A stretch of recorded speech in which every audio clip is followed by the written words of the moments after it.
How we doing, folks? This is the Pop Music Freak. I am back with another Song Facts Countdown video. I am counting down my 1,000 favorite songs of all time. We are up to number 853 on my list. This was basically considered a big comeback hit for a superstar songwriter of the 60s, my man Bob Dylan. Actually, it was his first recording in 3 years after a serious motorcycle accident almost killed him in 1966. Came back finally in 1969 with this classic song, Lay Lady Lay. Now let me give you all the song facts and details on this great tune. Lay Lady Lay, sometimes rendered Lay Lady Lay, whatever that means. Okay, it's just graphic, the commas. Alright, anyway. It's a song written by Bob Dylan and originally released in 1969 on his Nashville Skyline album. Like many of the tracks on the album, Dylan sings the song in a low croon rather than the high nasal singing style associated with his earlier and eventually later recordings. The song has become a standard and has been covered by numerous bands and artists over the years. Let me see. The B-side was Peggy Day, just to give you some facts. It was recorded on February 14th, 1969 at Columbia Studio A in Nashville, Tennessee. The song was released in July of 1969. The length of the song, 3 minutes and 20 seconds. Bob Johnston was the producer. Bob Dylan, of course, the songwriter. So let me give you more of the details on his version, because there were other versions of this song. Lay Lady Lay was originally written for the soundtrack of the movie Midnight Cowboy, but wasn't submitted in time to be included in the finished film. Joel Whitburn said instead that the song was written for his wife, Sarah Lowndes. In a 1971 interview for which transcripts were auctioned in 2020, Dylan said the song was written for Barbra Streisand to record. Okay. Dylan's recording was released as a single in July 1969 and quickly became one of his top U.S. hits, peaking at number 7 on the Billboard Hot 100. The single did even better in the United Kingdom, where it reached number 5 on the UK singles chart. Like many of the tracks on Nashville Skyline, the song was sung by Dylan in a warm, relatively low-sounding voice, rather than the more abrasive, nasal singing style which he had become famous. Dylan attributed his new voice to having quit smoking before recording the album, but some unreleased bootleg recordings from the early 60s reveal that, in fact, Dylan had used a similar singing style before. Don Everly of the Everly Brothers recounted in a 1986 Rolling Stone interview that Dylan performed parts of the song for them after a late 1960s appearance by the duo in New York, as they were looking for songs and he was writing Lay Lady Lay at the time. Despite a popular story that the Everly Brothers rejected the song due to misunderstanding the lyrics as sexual in nature, Everly continued, he sang parts of it and we weren't quite sure whether he was offering it to us or not. It was one of those awestruck moments. In a 1994 interview, Don Everly further explained the encounter, stating it really wasn't a business meeting, it was just that wasn't that kind of atmosphere. The Everly Brothers later covered the song on their EB-84 album 15 years after Dylan's release.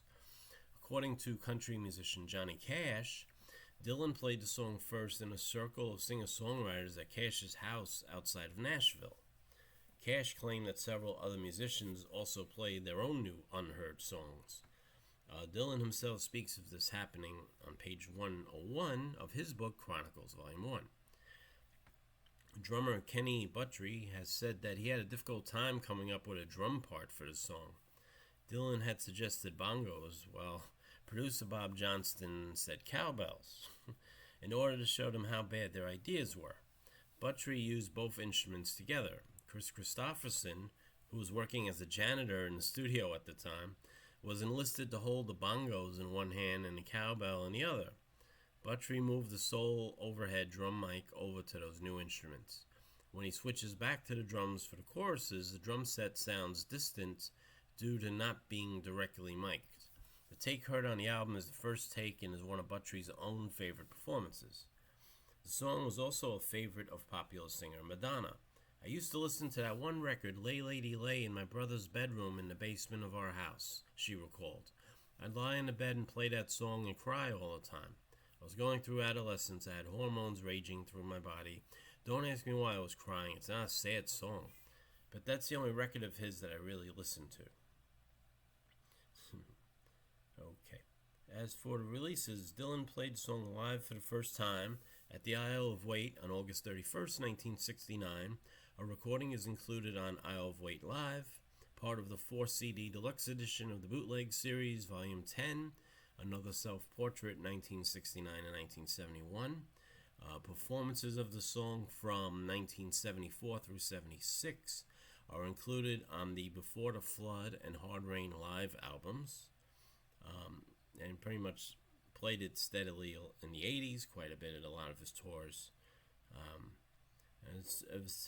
In terms of reception of the song review, Billboard described it as an infectious and appealing folk number with a country flavor. Alright, so personnel. Let's go over who performed on the record. Bob Dylan, guitar, harmonica, keyboards and vocals. Pete Drake, the pedal steel guitar. Charlie Daniels on guitar. Yes, the Charlie Daniels. Charlie McCoy on bass. Kenny Buttrey on drums. Bob Wilson on organ and piano. Charlie Bragg and Neil Wilburn were the engineers.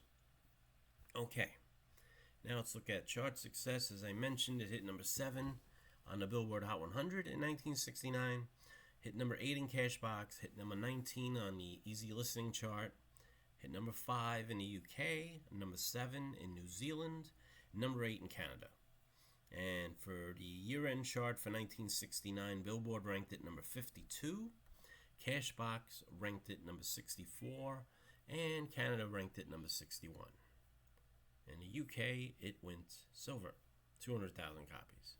Now, among other artists who recorded the song, the Byrds actually released their version of the song 2 months before Bob Dylan did, but it did not hit the Hot 100. It missed the Hot 100. Didn't do well. Duran Duran did a version of it in 1995 on their covers album, Thank You, along with songs like White Lines Don't Do It and Perfect Day, but we'll get into Duran Duran next time we have them. Ministry did a version of it in 1996, and that looks like it for the remakes and the song facts that I have for you. Lay Lady Lay, number 853 on my top 1,000 list. Hope you enjoyed this song facts video. I will post a link to the music video in the description. I hope you like this video. I hope you share this video with friends. I hope you subscribe to the channel if you have not yet. And I hope you hit the bell to notify you when I'm releasing more videos onto YouTube. Alright? So thank you so much for watching. Wish you all a great day. Peace and love.